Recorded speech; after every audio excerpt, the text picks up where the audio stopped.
Welcome to the House of Truth.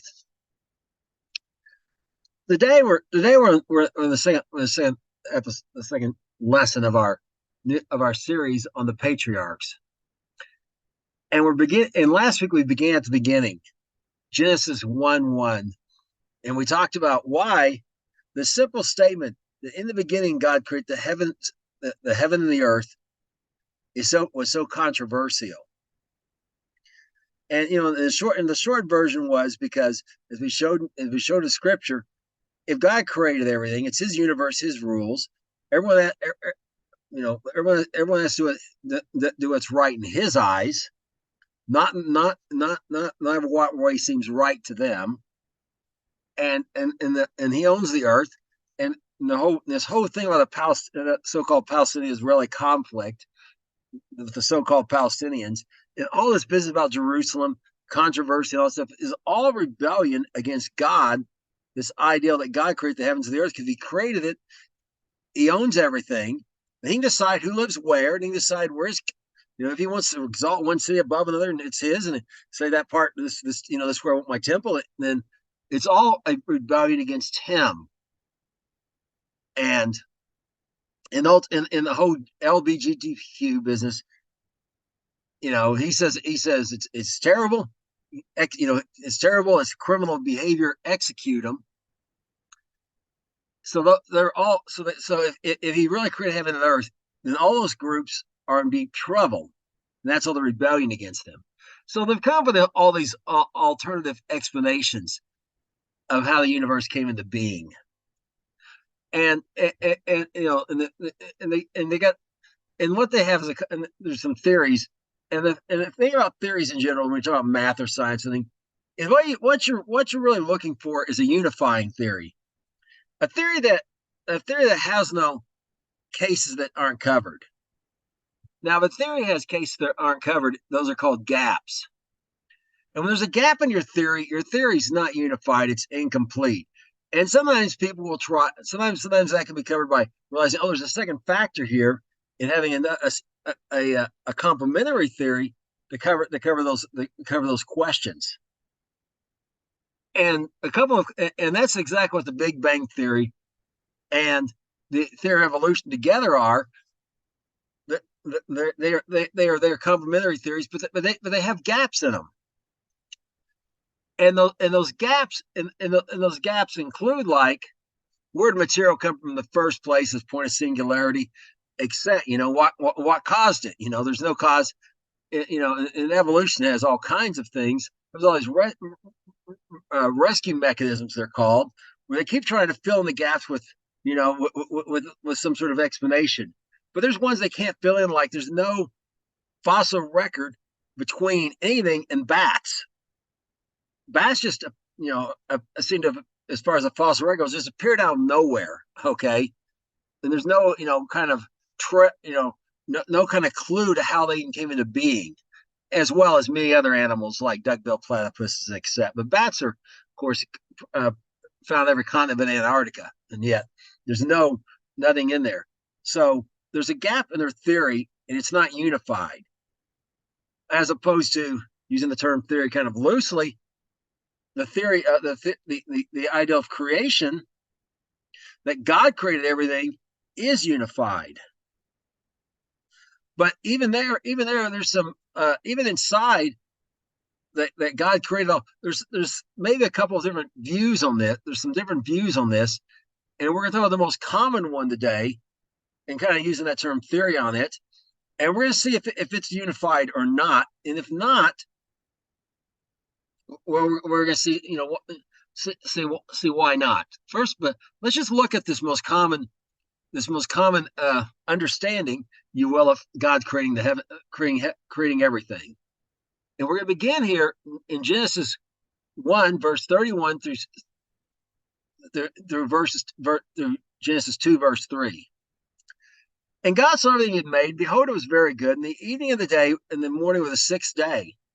Yeah. Thus the heavens and the earth were finished, and all the hosts of them.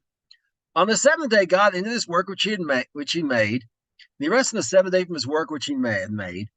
And God blessed the seventh day and sanctified, because He had rested of all His work that God which God created and made.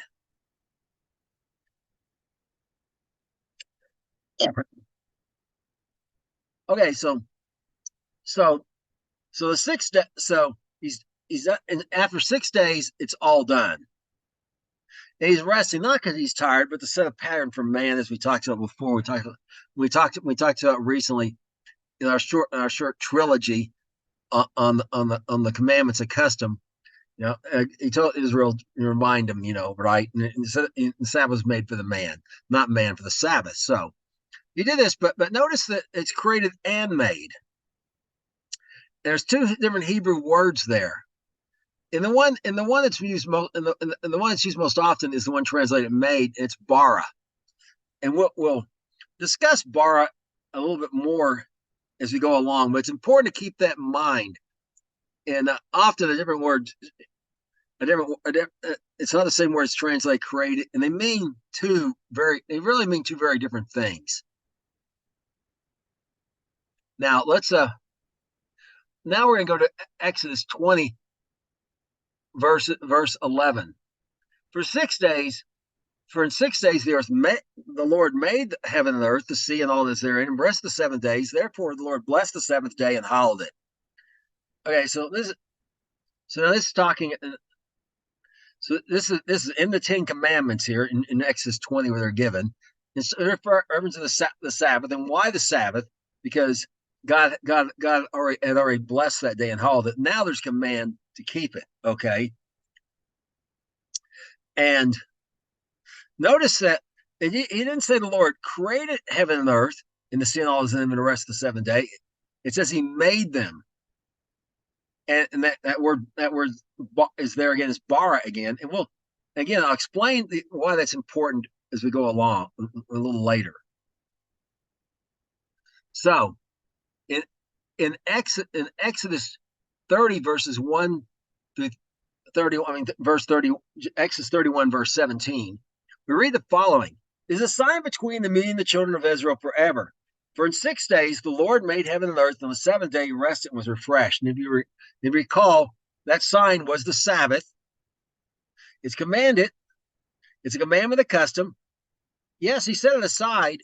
He set it aside as we looked at, but there's no commandment there to keep it. He just set it aside as holy, we're told. Now there's a commandment to keep it. For the people he set aside as holy above all the other ethnic groups of the earth, as a sign that they're part of that, that they're in a special relationship with him. And the sign spoken of twice, but this particular place, it references back to God setting that pattern when he rested. Okay, so 6 days of work, and again he made bara, not the work. So people talk about the 6 days of creation, but the Bible doesn't actually say 6 days of creation. It says 6 days of making, or 6 days of. And what about the word bara? Really, the word bara, the word made is even a little incorrect, or can be. Hebrews, all languages have some somewhat contextual, some less so, others some more. And Hebrew's a little more contextual than English, meaning like English, well, a word can have multiple meanings, but to extract the right meaning out of it, you have to do a little more consideration of what's around it sometimes. Greek's a little more precise and it's often a little less contextual. And of course, as far as contextual language going, the extreme end is Japanese. My daughter knows how to speak Japanese, and basically, no single word, or even two or three. You got at least 2 or 3 words to determine what any one of the words in those 2 or 3 words mean. By themselves, they really have so many on the surface unrelated meanings. They have no meaning by themselves. You just see a single kanji for one, and yeah, it can mean cherry blossom, or it could also mean seaweed. I don't think that may not be quite correct, but you get the idea. I mean, or it can mean death. I think it was cherry blossom and death, the same kanji, or the same word, and it's actually the same word, not just the same symbol. And it's like, okay, well, you have to consider what other words are with it. Well, Hebrew is a little more contextualized than English, but nowhere near Japanese. So this word made, the same word translated made, some places translated otherwise, like repair and restore. And we'll look at that in a moment. So it's not the 6 days of creation, it's the 6 days of Bara, the 6 days of making. But people call it, so we can call that the creation, the 6 day 6 day creation theory. Well, let's just see if this holds up, because if heaven and earth were created in these 6 days, okay, were created and not restored, then one of these days the earth has to be created, and on one of these days heaven, the place where God lives, has to be created.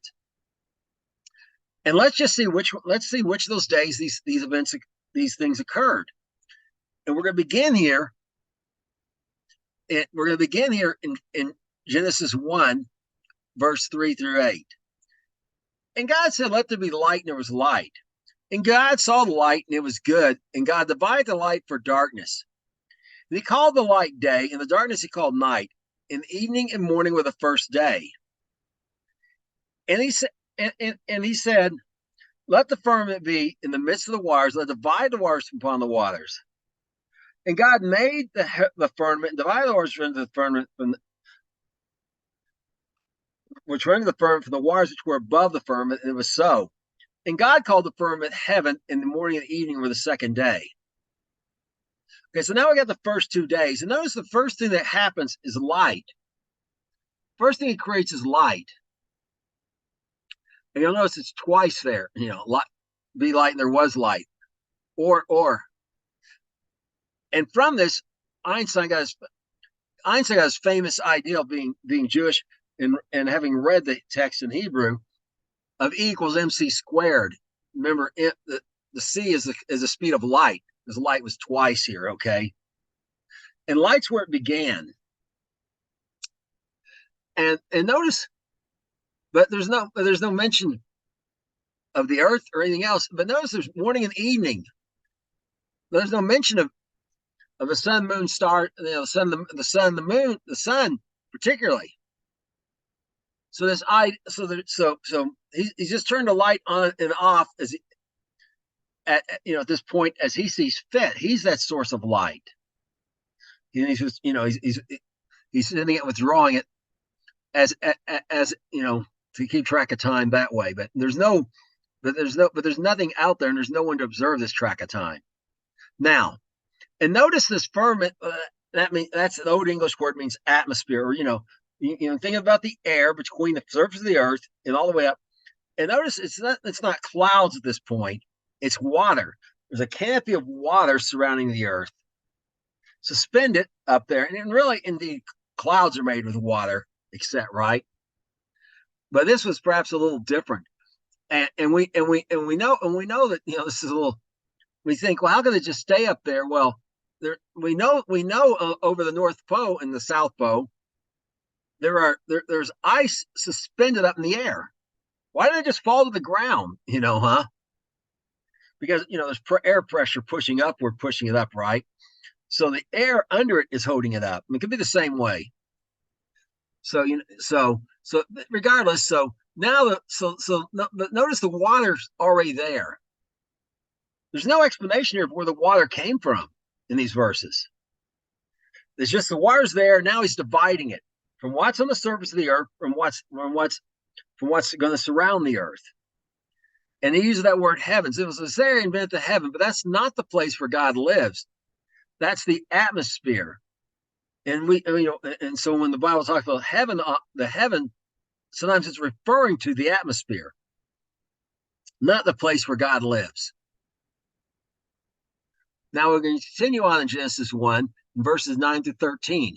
And God said, "Let the waters of the heaven be gathered together into one place. Let the dry land appear." And it was so. And God called the dry land earth, and the gathering together of the waters he called seas. And God saw it was so. And God said, "Let the earth bring forth grass, and the fruit tree." God said it was good. And And the herb bearing bring forth gas, the herb bearing seed, the fruit tree yielding her fruit after his kind, whose seed is in itself upon the earth, and it was so. And the Lord brought forth grass, and herb yielding seed after his kind, and the tree yielding fruit, whose seed is in itself after his kind. And God saw it was good. And in the morning and the evening were the third day. Now, a little interesting side note here. Notice how good's there twice. Because it's there twice, it's considered especially blessed, and that's a Tuesday on our calendars.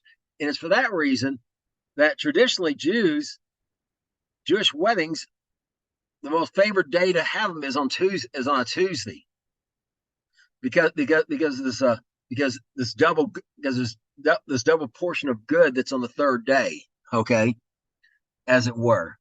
Just a little side note, but just a little interesting. But back to what our main point here is, notice the waters under the heaven. Now, the heaven being in this context the firmament, the atmosphere, the ones there's some above and some below it on the surface, are gathered, and now there's dry land, and that dry land is called the dry land earth. So this is not talking about the planet Earth, okay? It's about the dry land. And on the dry land now is vegetation. And notice the land is one piece, the dry land. And we'll talk about that in a later lesson, the significance of that. So you got basically the land in one place, the waters, got one giant piece of dry land, and the rest is what oceans, and one ocean really, but oceans, you could depend how you look at it, and vegetation all over it. But the earth, the planet, is not created here. So now, so the heaven where God lives, the place where God dwells, the earth where man now dwells, have not been made or created at this point either in the narrative about the days of creation. So let's continue on in Genesis 1, verse 14 through 19. And God said, let there be lights in the firmament of the heavens, divide the day from the night, and let them be for signs, for seasons, for days, and for years. Let them be for lights in the firmament of heaven to give light upon the earth, and it was so. And God made two great lights, the greater light to rule the day, and the lesser light to rule the night. And he made the stars also. He set them in the firmament of heaven to give light upon the earth, and to rule over the day and to rule over the night, and divide the light from the darkness. And God saw it was good, and the evening and morning were the fourth day.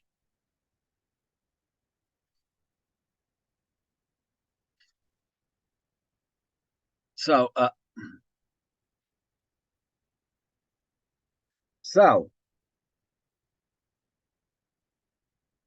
now remember, we've been having day and night 3 days in a row. Now we have the sun and the moon. Now we have the sun, the moon, the stars, and those are what regulate night and day for us. Evening and morning. Well, how do we know when the evening is? It's when the sun, the sun goes down. How do we know in the morning? When the sun comes up, right? So,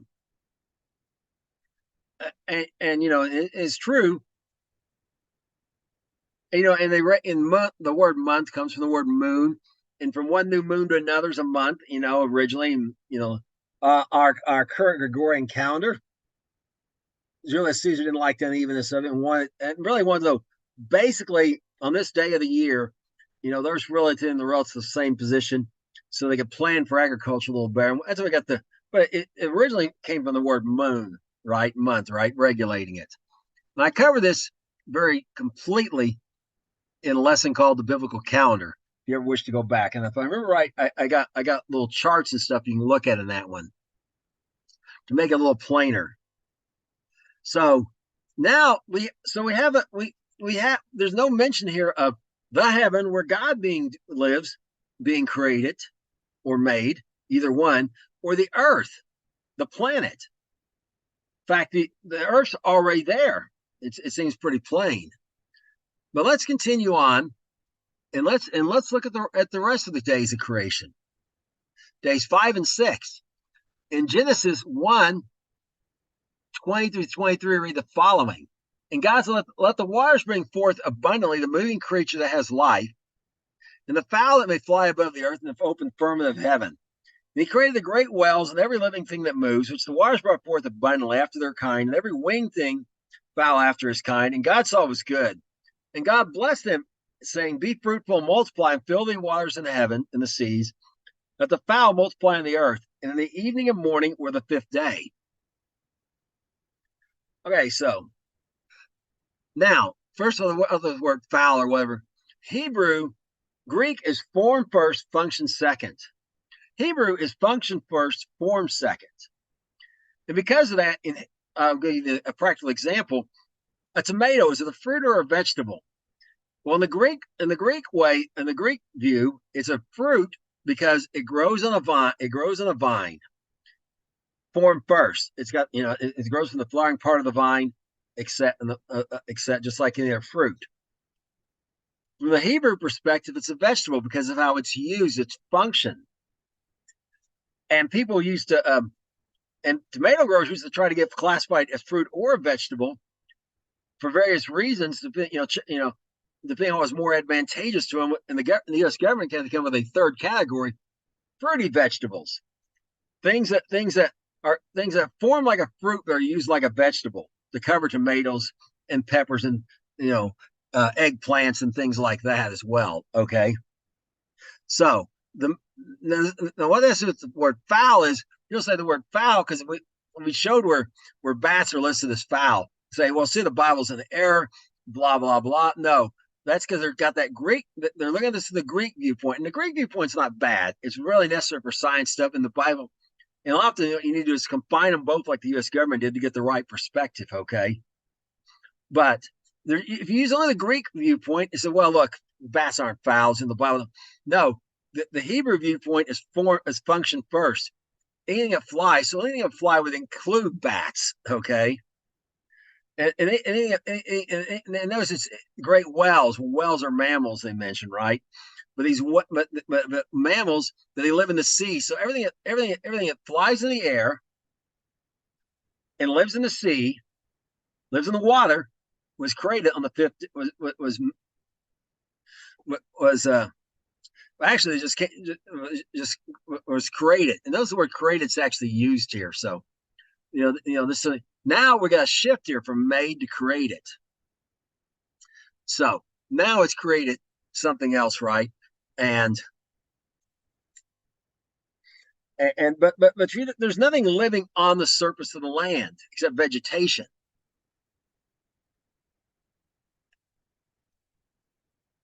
Now in Genesis 1, verse 24 through 27, we continue on though to the sixth day.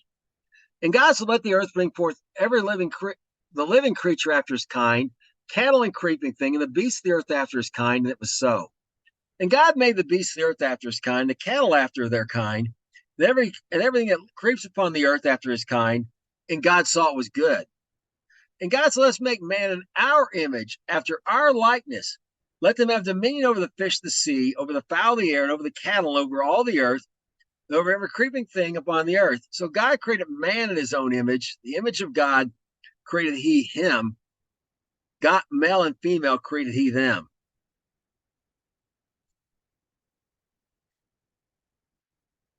Okay, so now notice the animals are made, but man's created. The same, we said that, and it's a different Hebrew word here.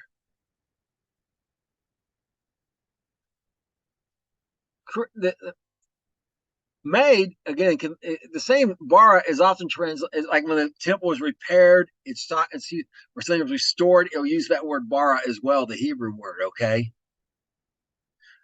so it implies that maybe there was something like these things before, but man is something different. Man, let's bara man in our own likeness. Okay, so implies something, but he's creating him. Just like the whales, this is something. It's something there's a little bit more going into this than the other animals. We'll talk about what more went into it, as we go along, and delve down a little deeper into that in our next lesson. But there's something a little bit more going into this, okay? Into man, and notice they're male and female. He created them in his own image. So, all right. So man's now been made, but then something. But now notice what he says to man, and this is a little strange if you think about it. In Genesis 1, verse 28 through 31, we read the following. And God blessed them, and God said to them, be fruitful and multiply, and replenish the earth and subdue it. Have dominion over the fish of the sea, and over the fowl of the air, over every living that moves upon the earth. Behold, I've given you every herb bearing seed which is upon all the face of the earth, and every tree, which is in the fruit of a tree yielding seed. To you it is for meat. To every beast of the earth, and every fowl of the air, to everything that creeps upon the earth, wherein there is life. I've given every green herb for meat. And so it was. And God saw everything he made, and behold, it was good, very good. In the morning and the evening were the sixth day. Okay, so first of all, that word meat, don't be thrown by that. Remember, English language changed some over 40 years. That was just the word for food back in the day. So everything's a vegetarian. All that's good. So it's not, and notice it's now man's been made very good. You got good twice on the third day because two different things occurred, but now very good. And that now it's completed, right? But notice the strange thing he commands to them. He commands to man, be fruitful, be useful. Well, that implies there's something for the man to be doing. Multiply. Okay, have children, and this is the prime directive of the human race is right here. This applied to the whole human race to replenish the earth and subdue it, and have them. And so he gave man dominion over the earth. Man now is over the earth and everything in it. So, yeah, he's over the earth and he subdue it. Now, this is a little strange. First of all, replenish. That means to fill again. And you'll say, well, that Hebrew word just meant fill. Contextualize again, it could. But it's the exact same Hebrew word that's used when Noah is told to refill the earth after the flood. Now, was Noah filling the earth for the first time, or was he really filling it? He was refilling it, okay? So that means fill or refill. Well, depends on what happened previously, right? To be, right? And then subdue it. Oh, wait a minute. Everything's good. Everything's very good. Subduing, like people go to a wilderness area and settle the land, as it said. They had obstacles they had to overcome, except. Adam's told to be useful, use his time wisely and use it and to overcome some sort of obstacles. Well, what kind of obstacles can there be? Everything's good. So, and in all six of these days, you never see the earth created or heaven where God is. You see the first heaven, the atmosphere. You see the second heaven, the stars, the outer space, as we would call it. But you don't see the place where God was created. And the earth was never created either. It was never created or made, whichever way you want to, neither Hebrew word is applied to the earth at this point, okay? So the earth and the heaven were not created in the 6 days of bara. Not the 6 days of creation. It's not the word for creation. The word creation is never even used in those places we looked at. The word made was, right? Bara. The 6 days of bara, which can mean repair, restore. And more than that, There's this strange thing about refill it, could mean refill it, and subdue it. There's some sort of problem there. So it seems that our 6 days, our 6-day creation, we're use the word theory here, just to keep the, just to kind of keep the same context here, has a gap in it. It's got some things that doesn't explain that need explaining. I mean, so that indicates there's some sort of, again, obstacle or enemy that has to be overcome. And that's not been revealed yet. So there's a gap in our theory. So if you insist the earth was created in heaven and earth were created in 6 days, which the Bible doesn't actually say. It says they were made, they were barred, which can mean rebuilt, to repair and restore as well as build. And the context means, well, depends on what happened before then. Then there's a gap in your theory. Heaven and earth are not accounted. Heaven, where God dwells, and the earth itself, the planet, are not accounted for. Well, when were they made then? Well, let's go back to Genesis 1, verses 1 through 2, and we're going to see the answer to that question. In the beginning, God created the heaven and the earth. And the earth was without form and void, and darkness was upon the face of the deep, and the Spirit of God moved upon the face of the waters. Okay, the place where God dwells, where was it created? When was it created? In the beginning. First the heaven was created, then the place where God dwells, then the earth where man dwells. Now, notice water's already there. We noted that water, where did it come from? Well, the water was there. We're looking where it came from. Now, notice it says was without void and form, but the Hebrew word there is hayah, and it's translated became or something in that sense almost everywhere else in the Bible, almost everywhere else. And it's a verb. It's a past tense verb. It has it generally has the root understanding of something that moved from one state to another, transition from one state to another. Hence why it became. Okay. So really, a more literal translation. Again, the words of English changed over the years, and they may have understood that when they wrote this in the 1600s this way. But the earth became without form, void, and form. And now this form and void, what's that talking about? Well, the Hebrew word is tohu vahu. Okay, the Jews just when they lived in Germany, the Germans picked it up and actually used it sometimes to describe a teenager's room, a chaotic mess. But literally it means chaotic and empty or uninhabited. Okay, again, you have to contextualize, right? Okay. So it became chaotic and empty. And darkness. Well, remember at the beginning, first thing God does is turn on lights, right?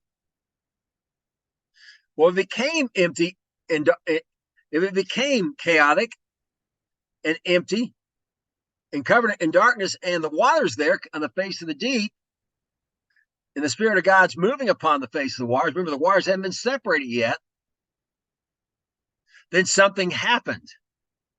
But without a doubt, the earth, the planet, and the place where God, in the heaven where God lives, were not created in 6 days. They were made, and that word again can mean restored or repaired. It was the 6 days of not creation, but the 6 days of restoration. Bara. Now, we're going to look at some more evidence of this in the scripture. Maybe 2 or 3 witnesses, right? So we're going to look at a couple other witnesses. And in Job 38, verse 1 through 7, we read the following. And the Lord answered Job out of the whirlwind and said, Who is this that darkens counsel by words without knowledge? Gird up now your loins like a man, I'll demand you and answer me. Where were you when I laid the foundations of the earth? Declare if you have understanding. Who has laid the fat measures thereof, if you know it? Who has stretched the line upon it? Whereupon are the foundations thereof fastened? Who has laid the cornerstone thereof? when the morning stars sang together and all the sons of God shouted for joy.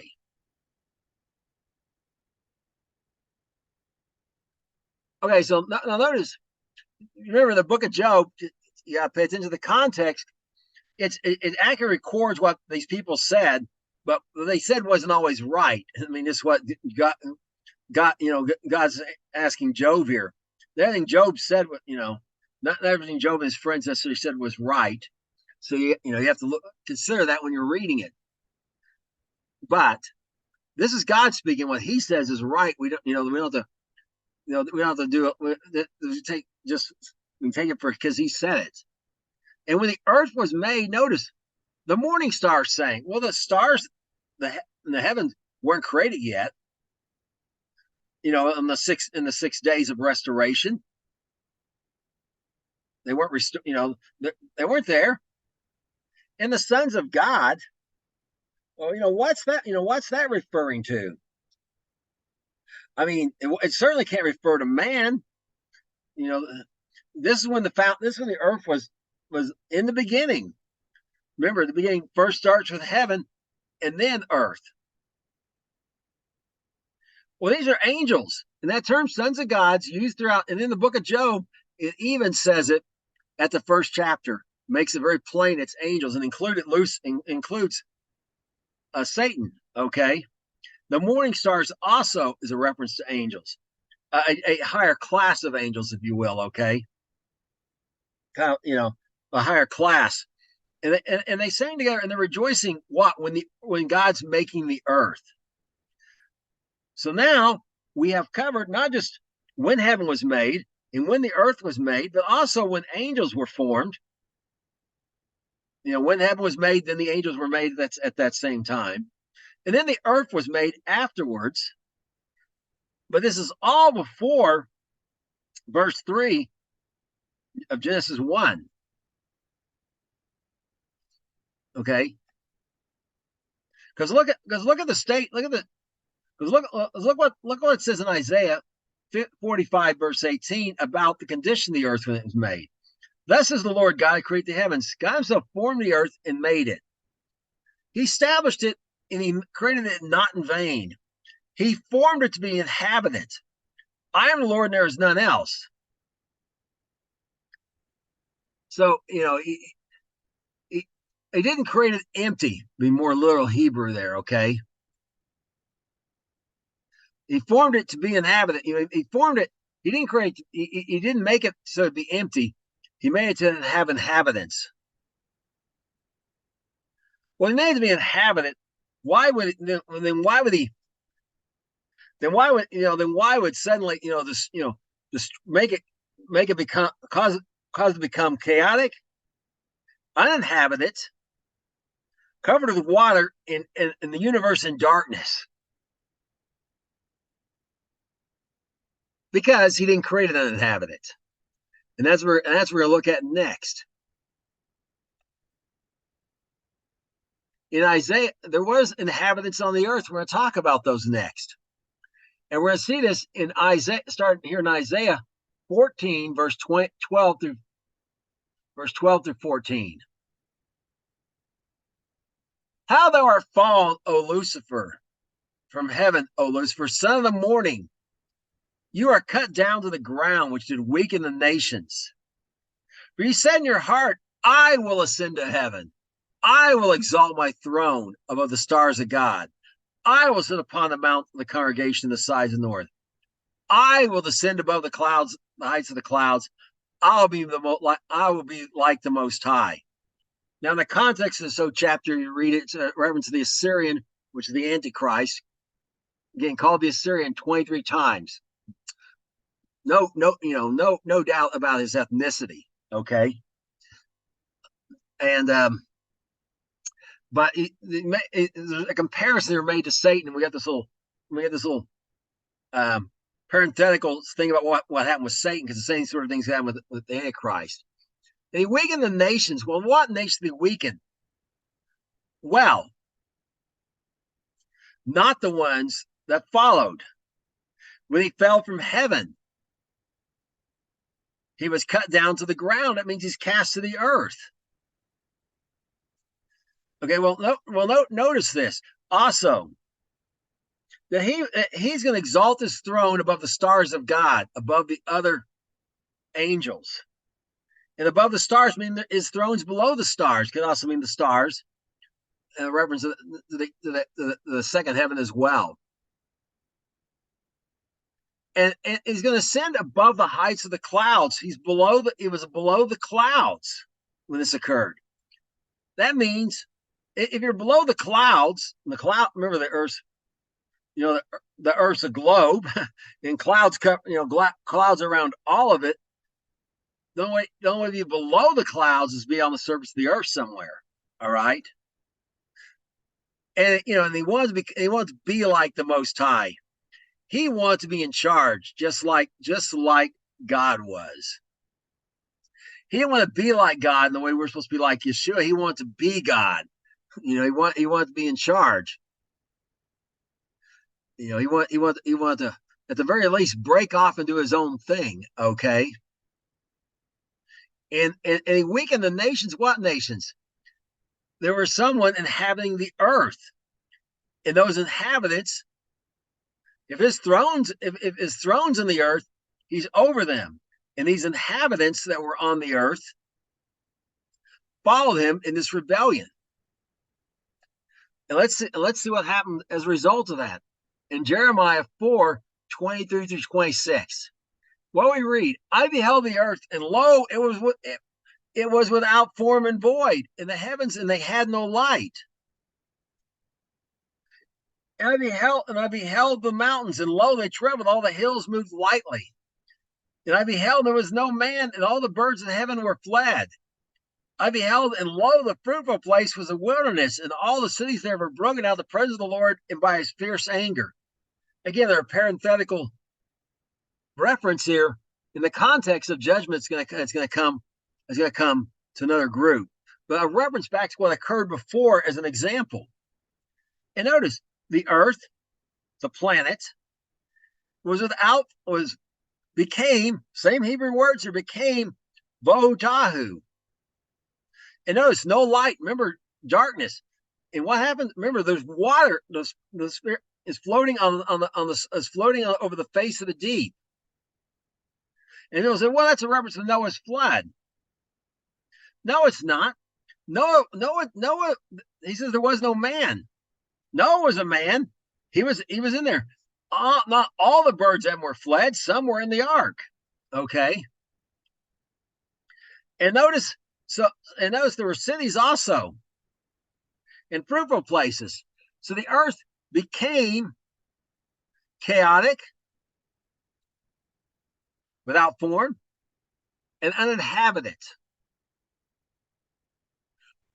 And again, because now we got context to understand this.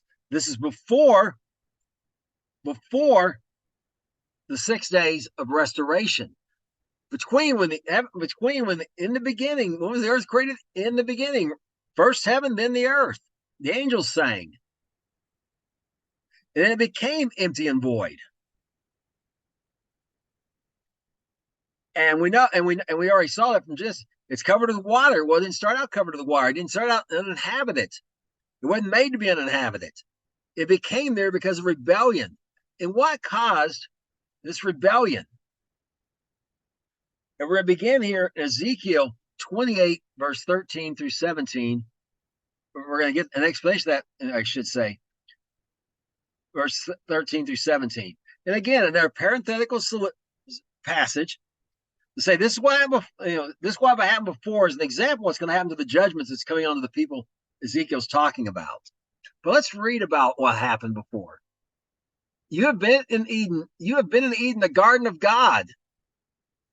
Every precious stone was your covering. The sardis, the topaz, the diamond, the beryl, the onyx, the jasper, the sapphire, the emerald, and the carbuncle, and gold. The workmanship of your tabrets and of your pipes was prepared in you in the day that you was created. Thou art the anointed cherub that covers. For I have set you so. You were upon the mountain of God. You walked up and down the midst of the stones of fire. You were perfect in your ways from the day you was created until iniquity was found in you. By the multitude of your merchandise, they have filled you with the midst of your violence. You have sinned, therefore I'll cast you out as a profane out of the mountain of God. I'll destroy you, O covering cherub, from the midst of the stones of fire. Your heart was lifted up because of your beauty. You have corrupted your wisdom by reason of your brightness. I'll cast you to the ground. I'll lay you before kings, that they may behold you. All right, so not only did Satan Hashatan Lucifer, as you saw earlier, when Lucifer, by the way, means light bearer. We first saw this earlier, is named light bearer, not Hashatan the accuser, literally. Light bearer.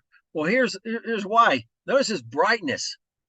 And he stood before the throne of God covered.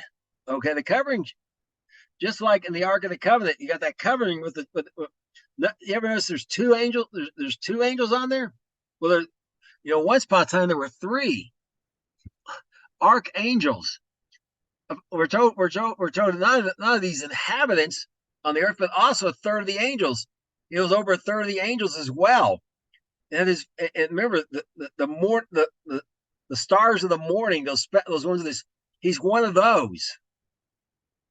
And in this midst of the stones of fire, and these guys special. He can go where most angels cannot go. He walked up down the midst of the stones of fire. I mean, he was right there at God's throne and leading. And notice about the musical instruments, leading praise and worship. And he's like, well, was he leading praise and worship? Was he king? Was he have throne on the earth? Well, it's both. David had a throne in Zion and went go over the Temple Mount, or actually the Temple Mount. The temple hadn't been built yet, but went over to the tabernacle of David and would lead worship there. Okay, so he was both a worship leader and a king. But what happened to him?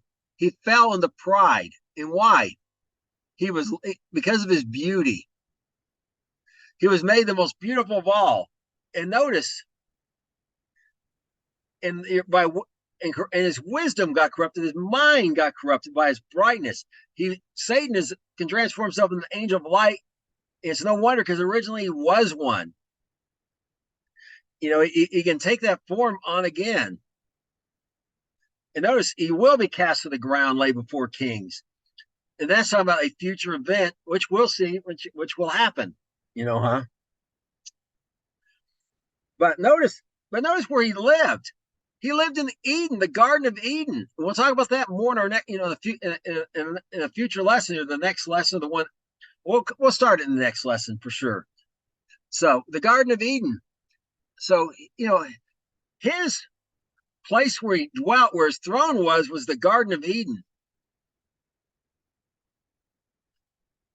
and he had it all. But he was not. He was in high a position as he could be without being God himself. And it just wasn't good enough for him. He looked at him and looked at himself, saw how beautiful he was, bright. God also is bright, right? Huh?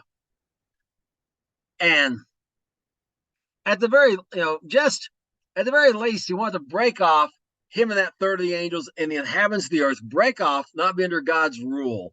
Okay. If not, take over the whole thing. All right, huh? He didn't want to be like God. He wanted to be God. He wanted his position. And again, we're supposed to be like Messiah, but not try to be Jesus. I can't be Jesus to somebody else. I can tell them about Jesus, but I did not die. I did not die for their sins. Best I could have only died for my own sins. Okay. So, but that Satan didn't want to just be like God. He wanted to be God. Okay. So that's why he fell. Now, what about those inhabitants that weren't angels? Because angels have immortal bodies. They can't be drowned or something like that. Okay. This is very apparent. And also, as we discussed in the first book of Job, we see Satan's not been destroyed, and his angels have not been destroyed. They are going up and down, still appear before God upon occasions. So what about these other inhabitants? What happened to them? And that's what we're going to talk about next. And we're going to look at Deuteronomy 4, verse 39 through 40. Know therefore this day and consider it in your heart, the Lord, he is the God of heaven above and upon the earth beneath. And there is none else. You shall keep therefore his statutes and commandments I command you this day, that may go well with you, with your children after you, that you may prolong your days upon the earth which the Lord your God gives you forever. Okay, notice he's God in the heaven. He's also God upon the earth. Even though everyone worships him as God, he is God on this earth. Now, the God of this world is Satan, the world system. But he doesn't make him God upon the earth, okay? The world is cosmos. In that context means the social system, okay? And he's God over the ungodly, no doubt. But he's not God upon this earth. Yahweh Voave. We already seen evidence of this in Genesis 1, 2. The Spirit of God, separate from the God, and us, plural. We talked about this last week, okay? Yahweh Voave, in his totality, and the totality of that is God alone on earth as well. But what about these other gods? Well, we're going to read about them. And what we're going to, these other gods that other people worship. And what do we find out? Well, in Jeremiah 10, verses 10 through 11, we read the following. And the Lord is the true God. He is the living God and everlasting King. As wrath, the earth shall tremble. The nations shall not be able to abide his indignation. Let yourself say unto them, the gods have not made the heavens and the earth. The gods that have not made the heavens and the earth, even they shall perish from the earth and from under these heavens. Okay, the earth is going to tremble again. The nations on the earth today are not going to be able to abide his indignation. Why? Because they've been following these gods. These gods didn't make the heavens and the earth, but notice they're on the earth. They're going to perish from the earth and from under heaven, but they're not perished today. They're on the earth. And what are these gods? I can give you several places that show, but we're going to go to the words of Shaul. Give us a third person to answer this question. I could have went back to Moses or the Psalms and showed you, because they all agree. In 1 Corinthians 10, 19 to 20, we read the following. What shall I say then? Is the idol anything, or that which is offered and sacrificed to idols is anything? But I say, what things the Gentiles sacrifice, they sacrifice to devils and not to God. I would not that you should have fellowship with devils. You cannot drink the cup of the Lord and the cup of devils. You cannot be partakers of the Lord's table and the table of devils. That word devils is the word demon. Translate, which translates devils here, but it's demons. Daemon in Greek, where we get the word demon from. Well, if there's these demons walking the earth, how'd they get here? Those inhabitants who were destroyed had a spirit, but a body like Adam's was semi-mortal. Adam would never die as long as he didn't disobey God, but he could die. His body, and we said in the future, the nations, these people have to come to eat from the tree of life and use its leaves for their healing. Okay, they're semi-mortal. They're not like us, where our bodies are doomed to die. They're capable of dying. They're capable of dying, unlike the bodies of the angels, which were incapable of dying. Okay, so their bodies died. Now they're on the earth as demons. Their spirits are. And that's why we know this about demons. They don't have bodies. They're always wanting to get in one. They're always wanting to possess something, right? They need a body to interact with the physical world. They'll try to influence people, but if they can get in one, they can interact as well, and experience things through a body. So this is where demons come from. So now we have a really unified theory. Back to our original discussion here. Explanation, if you prefer that. That it covers when when the who when heaven was created, when the angels were created, when the earth was created. What happened to the earth? Why that bara, that remaking process had to occur? Where Satan came from, where the fallen angels, when they fell, why they fell, where they were before they fell, where demons came from, and where people came, as well as where the present world we know, can see, touch, and feel, the people, the animals, etc., came from. It covers it all. It's a unifying theory. It's not like the theory. I'm going to use that term, or explanation, incorrectly called the 6 days of creation, because they're not 6 days of creation according to text. They're 6 days of bara, 6 days of restoration. But they don't. But they have gap. There's a gap, and there. If you subscribe, there's a gap in your theory. Right? There's a lot of gaps. But this is not. But this has no. This is a unified theory or explanation that has no gaps. It covers everything. So you should. So because it covers everything, we have a great amount of certainty that's correct. It's viable. It's plausible. It doesn't need rescue mechanisms because it's already got everything covered. Now we're going to continue on Psalms 115, verses 15 through 16, to see about this impact on us, because how does this impact us? Well, it impacts us a lot of ways in our present day. And first we read this: "You are blessed, the Lord, which made heaven and earth, and even the heavens are the Lord's. But the earth is given to the children of men." You notice the heaven, even the heavens. Made heaven where he dwells, and earth. The heavens. The heavens. First, second, and third.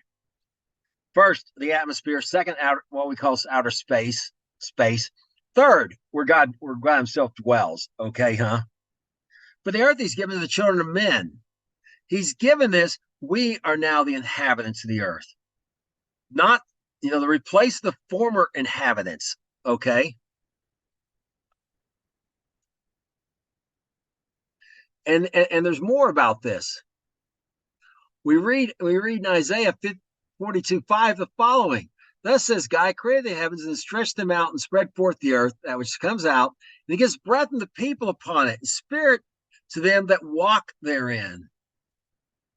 Okay, remember, creating God's image, the Spirit of God. We have a spirit. We have a spirit. We are a spirit. We live in a body. We have a soul. We have God the Father, who has a Son, who had a physical, who came to the earth, became flesh, as we read last time, a body, and the Spirit of God. So we got that same reflection in us. And so these are these new inhabitants that replaced the old ones that rebelled against him. In Isaiah 45, verse 12, this is confirmed: "I made the earth and created man upon it. I, even my hands, have stretched out the heavens, and all their host I have commanded." Notice, created man, made the earth, restored the earth, then created man. We'll look at that process in detail. Two different Hebrew words: bara, the earth, restored, rebuilt, the earth. But they created a new inhabitant upon it. Because everything, when we restored the earth, all the material good was already there. The water was there, the earth was there, except light had been there before he brought it back. but he didn't. But he started over with the inhabitants. He created them,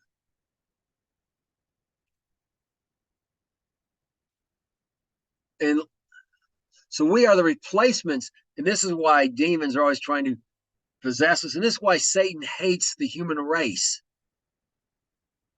or wants us to at least follow him, like the former inhabitants, and really hates those who will not follow him, particularly because he put the human race in he gave what had been Satan's. Satan tried to take what was God's, so God took what was Satan's, and he gave it to the human race instead, the new inhabitants, to replace the old ones. And then Jeremiah 27, verse 4 through 5, read the following. I command you and say unto their masters, this is the Lord God, you shall say unto your masters, I have made the earth and the man that beast upon the ground, my great power, my outstretched arm, and have given it to whom it seemed meet unto me, or proper, I mean, perhaps a more modern way of saying it. And again, you got to, the context is, thus said the masters. He's reminding them of a past event, so they can be certain he's going to do what he's going to do. He's going to do what he says in the future here, because he's this past event. And he gave the earth to man and beast. He gave to whom it seemed proper to him. He didn't. He made it all, as we said before. His universe, his rules. He made it. He can give whatever he wants to whoever he wants. And he gave earth to man to replace those former inhabitants. Satan ruled on the earth and had access to heaven. And a similar kind of reversal of that, Messiah came down from heaven to earth, returned to heaven, has gone back and forth, will rule on the earth again, and presumably have access to heaven as well. And will certainly, when they're joined in the new heaven and new earth, heaven will come to earth. Okay, so God made it so he can replace them. He can do this replacement, and he did with us. In Amos 9, 6 through verses 6 through 9, we read the following about this. Because there's more. It is he that builds his stories in the heavens and has found his troop in the earth. He has called the waters of the sea and pours them out on the face of the earth. The Lord is his name. Are you not as the children of the Ethiopians unto me, O children of Israel, says the Lord? Have I not brought up Israel out of the land of Egypt, the Philistines out of Caphtor, the Syrians from Kir? Behold, the eyes of the Lord are upon the simple kingdom, and I will destroy it off the face of the earth. Say, I will not early destroy the house of Jacob, says the Lord. For lo, I will command, and I will shift the house of Jacob among the nations, like as corn shifted in the seed, yet shall not the least grain fall upon the earth. Again, the word corn here is just Old English for King, 1600 for grain. So it's like, well, they know corn like, well, actually, they could have. Columbus had discovered, the New World more than 100 years earlier. They certainly could have known of corn by this time, but it really mismeant the word grain. The word grain, maize is what corn was called by the natives they encountered, and they applied the word for grain to it, and now we mean maize by corn. So we don't mean the same thing. But anyways, just a little explanation there so we don't get tripped up on that word there, okay?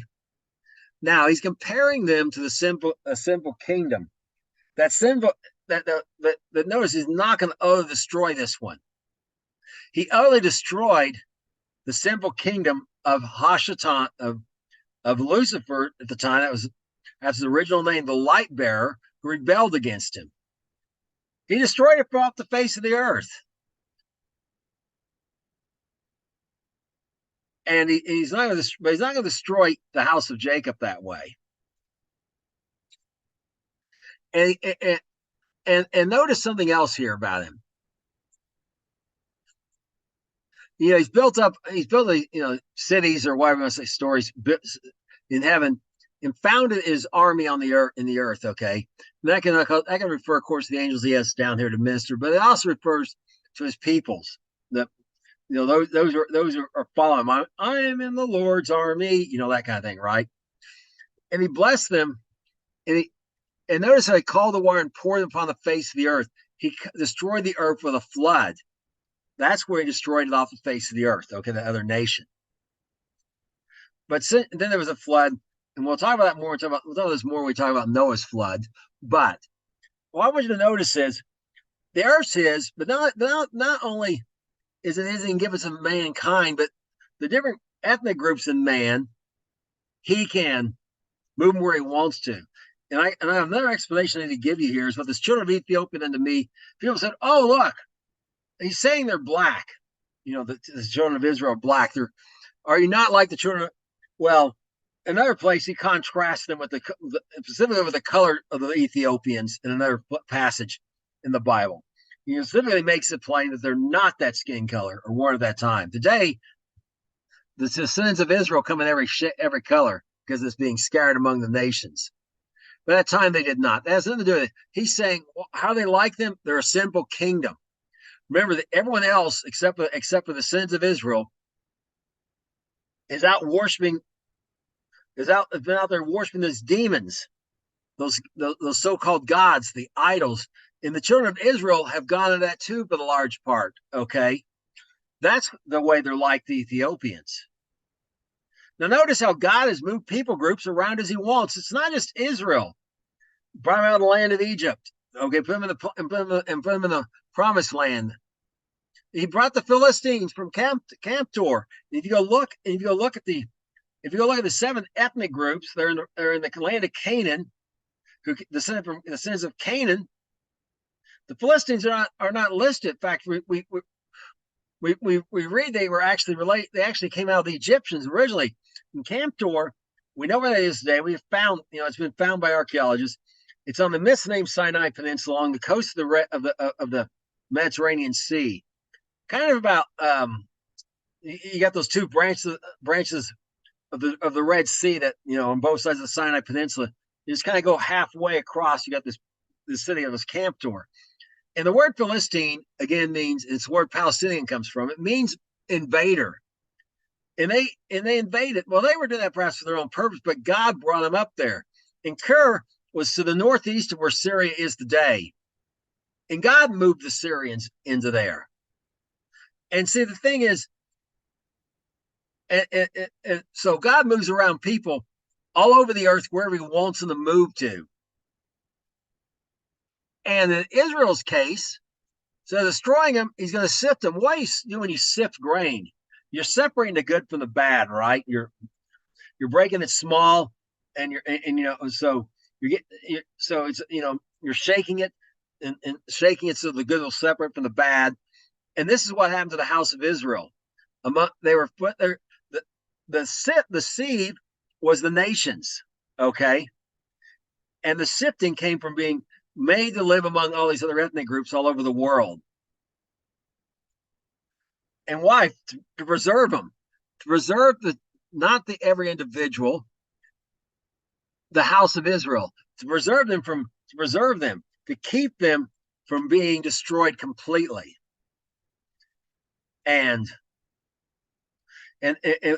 part of the shifting business was there's always been Jewish believers. There's never been a time when there haven't. There's always been a remnant who believed. And just the Jews originally brought the gospel to the Gentiles.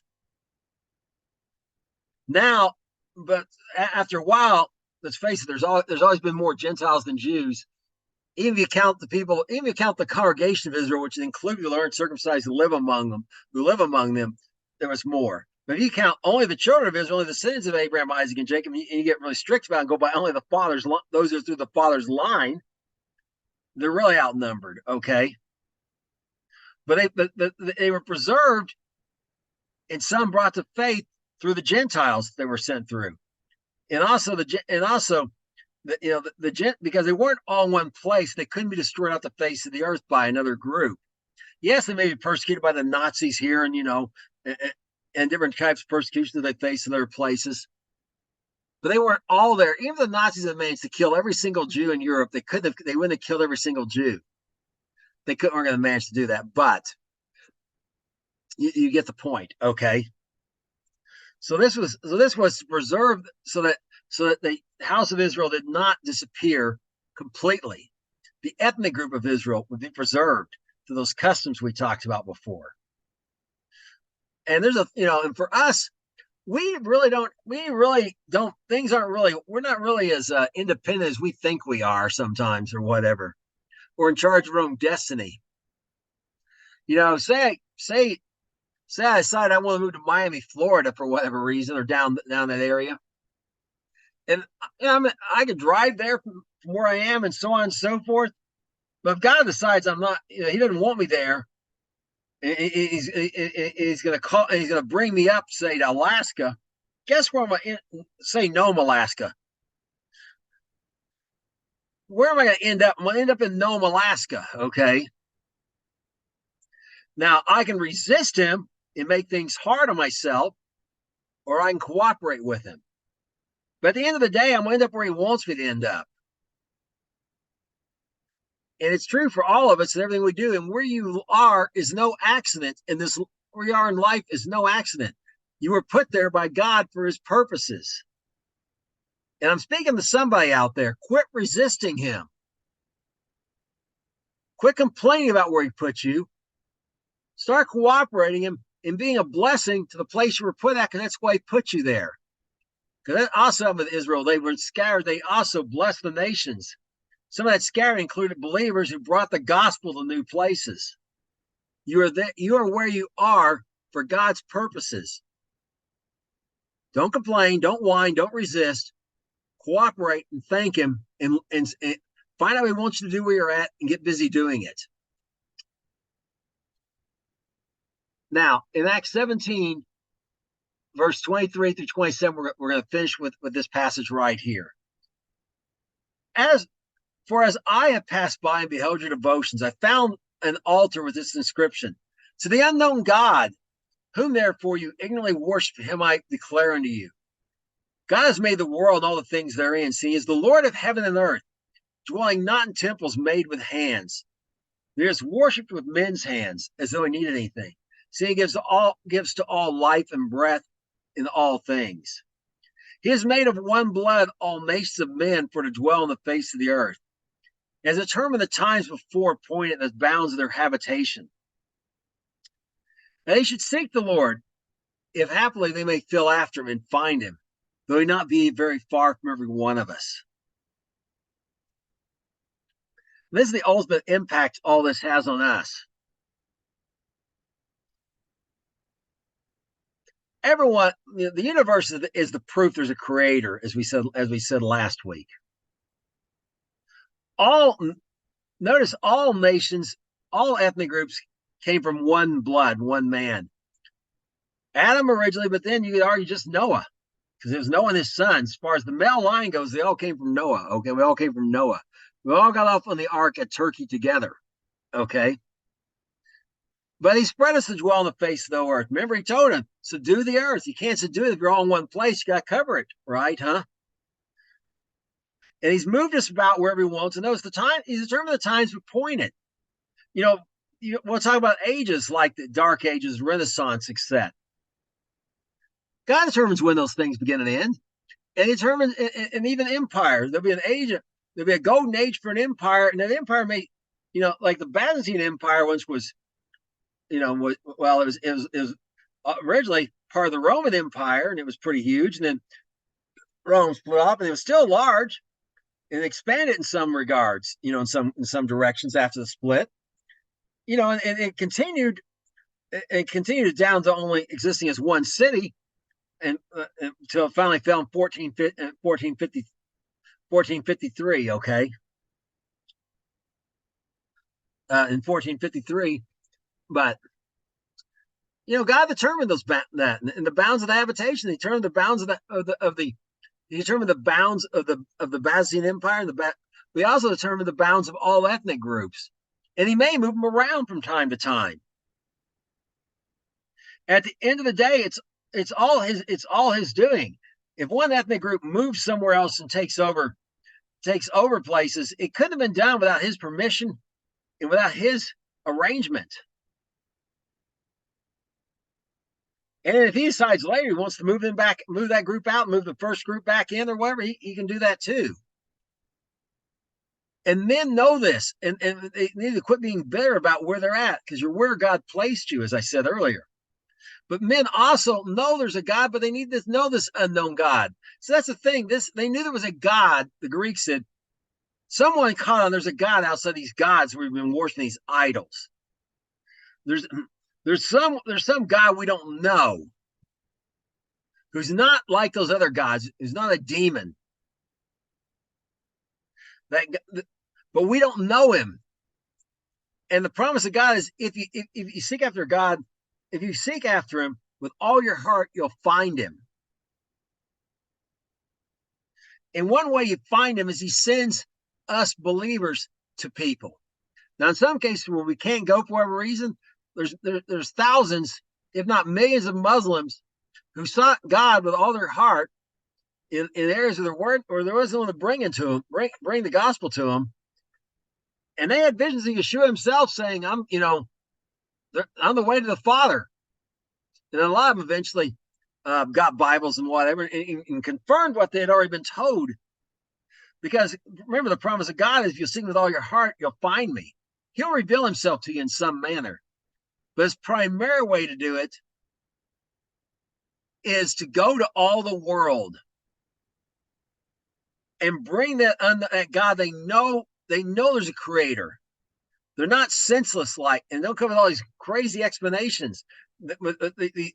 These ununified theories with large gaps, trying to get the idea there's a creator. They already know this. They just don't know. They don't know that creator is the God of Abraham, Isaac, and Jacob. And they're yearning for him. And he's God of heaven and earth, and he's not just God of Israel. He's a God of the Gentiles as well, as Shoel says. He made everyone to be God for everyone. He's God of the whole earth, and we need to make him known to the whole earth. So we need to get out there and reach those last unreached ethnic groups. Fulfill the Great Commission. And that is how today our job in subduing the earth today is.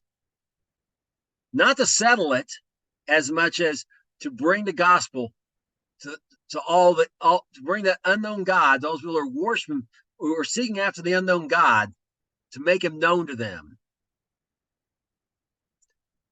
And that's our part in subduing the earth today. And that's all I have for this week. Until next week, shalom.